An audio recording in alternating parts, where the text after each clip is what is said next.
বন্ধুগণ, আমরা আবারও একটি জায়গায় চলে আসলাম, পাঁচগাঁও সীমান্তবর্তী এলাকা, যেটি নেত্রকোনা জেলার কলমাকান্দা উপজেলাতে অবস্থিত।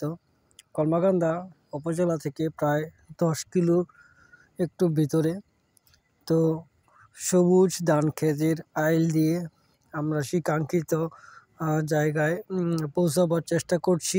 এখানে একটি বট গাছ রয়েছে, চন্দ্রডিঙ্গা বট গাছ বলা হয়ে থাকে। এটি মূলত আমাদের মূল আকর্ষণ এবং ভিতরে ঝর্ণা আছে, সেটি যদিও এখন অনুমতি নেই, তবুও আমরা চেষ্টা করব দেখানোর জন্য।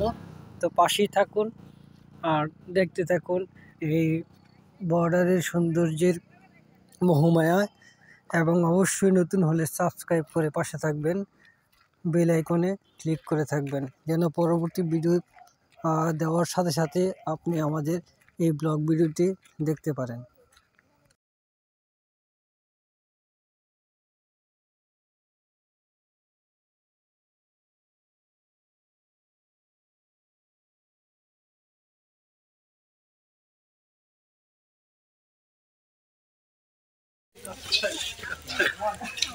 অবশেষে আমরা এই চন্দ্রডিঙ্গা পাহাড়ে এই বট গাছটার জায়গায় আসতে পারলাম।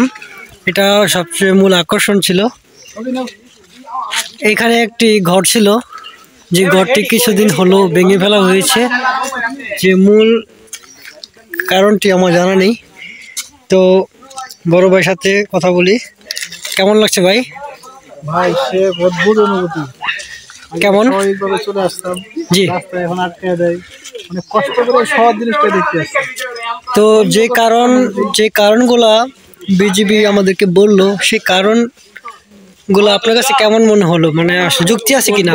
আসলে সময় বিষয়ে অনেক কিছু আমরা জানি না, কারণের সাথে বাস্তবের মিল নাই। যাই হোক, তো ওভারঅল এই জায়গাটা আসলে কেমন লাগছে আপনার? জায়গাটা সুন্দর, জায়গাটা নিঃসন্দেহে সুন্দর। এই যে আমার সাথে অনেক দূর থেকে লোকজন আসছে, জায়গাটা খুবই মনোমুগ্ধকর।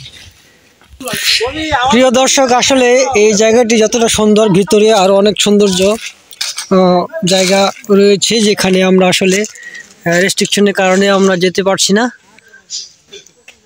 তো আরো কিছু ইনফরমেশন আমরা যুক্ত করব, সে পর্যন্ত পুরো ভিডিওটি দেখুন। আর অবশ্যই এই ভিডিওটি দেখে তার সৌন্দর্য দেখাতে পেরেছি কতটুকু কমেন্টস করবেন, এবং চ্যানেলে নতুন হলে সাবস্ক্রাইব করে পাশে থাকবেন।